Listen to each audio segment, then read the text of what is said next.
Amrita Sher-Gil asserted her independence in the male world by carving a central position in Indian modernism, refusing to let her emotional life compromise her art, which is normally admired in the male artist's world. Her profession always took precedence. Rashid Ahmed, one of her close friends, explains that unlike other women of this time, she wasn't overburdened by social taboos, and it was well balanced by her self-discipline, which made her compose paintings in such numbers. Art was a question of life and death for her, and she never faltered in her faith of being a genius. Despite a difference of a century, we do not see a woman living on her terms but is still as brilliant as her in her profession. A free spirit whose life rules were bent according to her choices and who placed herself beyond the norms of ordinary behavior. Amrita Sher-Gil was indeed the modern professional woman who was much ahead of her time. And a life as unique as Amrita's cannot be explained in a single go. But taking a stanza from this time, today in this tape I'm introducing you to one of her favorite pictures she painted, the bride's toilet. One of the lesser known stories from Amrita Sher-Gil's life is that she was so ferociously committed to her art that she would often offer ruthless criticisms to students' work to toughen them up. For instance, when she saw the exhibition of Tagore at the Pigalle in Paris in 1930, she disagreed with Khandelwala's comparison of Tagore with Sutin. She then further added, "As for Tagore's piddling little poetry, I have a profound contempt. The only thing that Tagore can do is paint." In 1937, she thought well of a Jamini Roy portrait at the Travancore Art Gallery.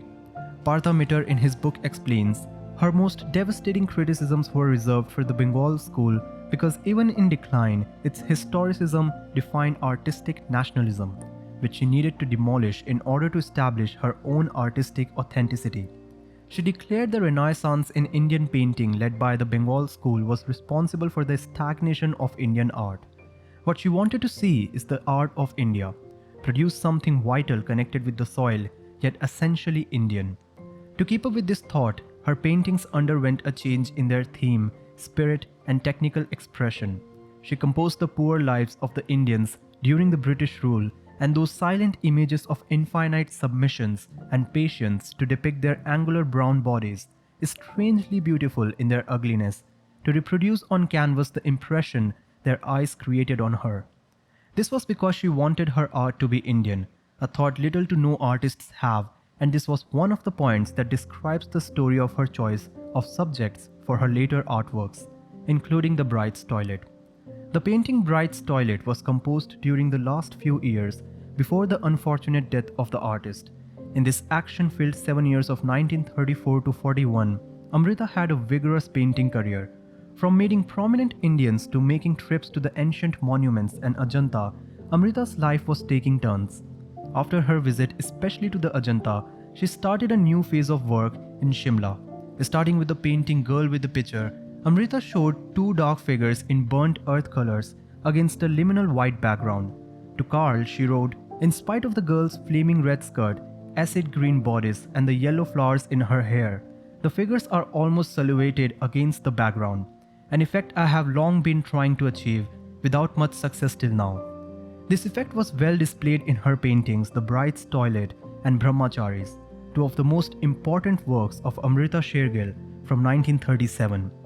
While her career took a peak, her personal life was also significantly changing, following which she married her doctor cousin Victor Egan in 1938, a year before she painted this artwork.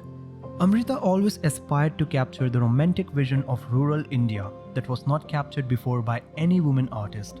Her later artworks included a Hungarian version of Neo-Impressionism, a post-impressionist flat style reminiscent of Gauguin, the powerful influence of the ancient Buddhist paintings of the Ajanta, and the final colorism. Hence, The Bride's Toilet has the rural elements of India along with the powerful blend of the Hungarian influence in her Indian oeuvre and her Paris training. Due to these influences, Amrita touched on one of the most significant elements of the art that was rare for Indian art, the psychological depth of the portraiture of India. The Bride's Toilet consists of a flat style reminiscent of the Gauguin, with the use of the austere shades of the Ajanta caves developing her formalist style. The frescoes of the Ajanta consist of a three-quarter face to convey the recession and dark skin color of the figures, which is why Amrita chose to paint with such a style. Further, she added austere shades such as the red ochre to pick out the brightly colored figures and objects that we see in this artwork, portraying a scene of personal bathing when a new bride is taken care of by a better beauty regime like mud bathing. This scene shows the bride in red ochres with bright skin compared to the lady helpers and other figures of the artwork. Further, the painting shows the woman with fair skin, having her hair braided and henna applied to her palms. The use of desolate figures of adolescent age, dark-bodied and sad faces of the helpers with incredibly thin figures is the indefinable melancholy regime in this artwork. To showcase simplicity, Amrita used a local color palette here. The deep burnt red colors of the earth and the insensate whites might be because of Amrita's enthusiasm for color after Van Gogh compounded with Ajanta strip. Looking at the subject closely, the bride in this painting looks melancholic as she gets stressed by maids and two children observe her, a theme which is often repeated in the Indian miniatures. The theme is not eroticized, but the grave atmosphere is enhanced and romanticized by the sombre red hues and browns, further creating a reflective ambience. Amrita writes by herself to describe the color scheme of the painting. I wanted to send you reproductions of my two latest masterpieces, but due to the usual punctuality of Indian photographers, this is only possible now, hence the delay. Since the group of women was photographed, I have worked a good deal on it. Having a picture photographed is, I find, an excellent way of finding out its defects. I have defined and made more compact the best of the fat woman on the right, and have also defined the upper portion of the woman's body on the right, and have also defined the upper portion of the woman's body on the extreme left, worked on the hands and feet of the child on the extreme right, and in short greatly improved the whole picture. The fat woman's skirt is unexpected greenish yellow, lights up the whole picture. The little girl in the middle is clothed in crimson cloth with white circles. Her face and body are a sort of ivory color. The woman doing her hair is a rich burnt sienna with reddish oranges in it. Her skirt is a warm peacock blue, her blouse acid green with purple sleeves, the pots pink, the whole background and foreground a greyish ochre, more or less uniform in color, which the photo does not show, rather varied in brushwork though. The kid in the center is a deep red-brown, with occasional green tinges, and the child on the extreme right is as though lit up by a flame, as somebody said. The fat woman's face and body are yellowish ochre. Being one of the most significant painters of melancholic rural India, Amrita's bride's toilet was close to her heart as she finally thought that her art had a language that communicates, as she says, best thing so far. And I feel no matter what she portrayed, whether melancholy or cheerful India, it is her abstract idiom with the distancing effect in her elegiac paintings of the villagers that speaks more to the viewers.